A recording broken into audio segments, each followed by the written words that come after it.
Let's talk about vinyls. Let's talk about, sorry. Let's talk about album sales.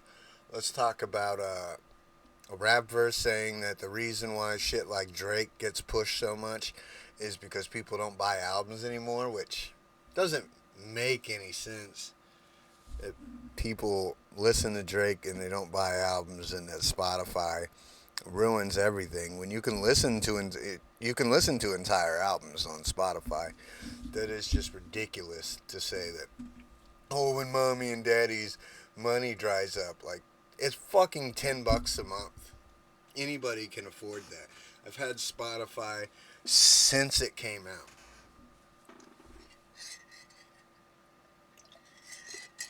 And if you're really shady like me, you can just change emails and get free. If you're going through a hard time, you can change emails and get free trials over and over and over. Now, yes, the algorithm's gonna have to learn over and over again, but who cares? Go find your most liked shit, and then it will quickly rack up. But what I'm trying to say is, in 2023,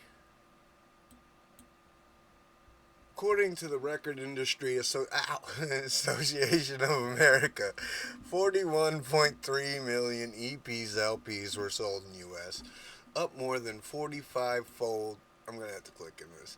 45 fold.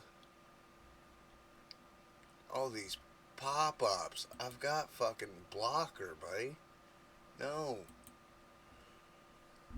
41.3 million. 45 fold compared to 2006 when the vinyl comeback began. So,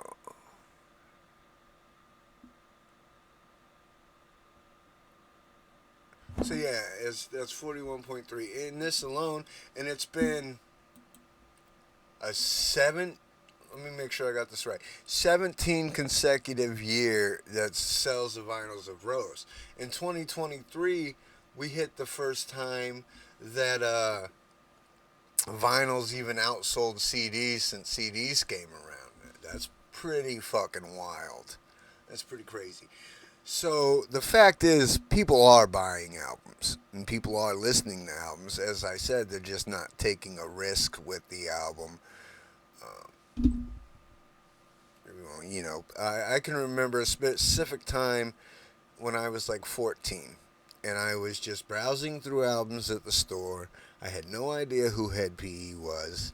I bought it based off the album cover and took it home, and it was fucking amazing. There was no industry telling me, hey, Head PE is amazing. You should go check them out. There wasn't very many videos of them at the time, or I hadn't seen any, anyways, at the time. But I felt like I had been waiting to find that album my entire life. And if I had stuck to the industry and all these industry plants telling me what I should listen to, that I should listen to their subpar shit, I wouldn't have found half the music I found in my life. The problem isn't that people aren't listening to albums. The problem is that people aren't taking risks on new things. They want the same old artist. They'll buy the same old repress. It's kind of ridiculous. And then 50% of the vinyl owners aren't even playing the records. They're fucking hanging them on the wall. Now, I have a couple 45s on the wall, but they still get played. Everything gets played. It is. I got posters. I don't need to put records on the wall.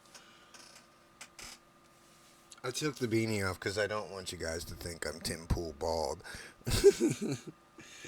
Yeah, so the argument was that people aren't listening to albums anymore. They're using Spotify. Spotify, you can go broke and lose everything, which isn't true. You still have your whole library. You still have every album that you've put in there. You just got to put up with a couple of ads. The biggest problem, like I say, is people are not taking risks on music. They want the formula that has succeeded for years. And they don't feel like they've made it until, oh, well, they never won no Grammys and they never been given any awards. Accolades shouldn't come from the industry. Accolades should come from your fan base. They're the only ones that matter. And I'm rambling. I should probably script this shit, but I like being off the cuff.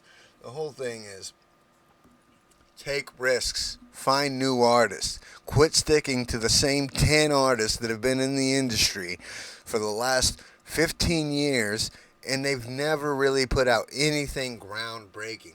And people like Drake have entire teams to write mediocre songs that are destroyed by a self-producing, self-writing rapper. There is much better quality of music out there for you, and I implore you to find it.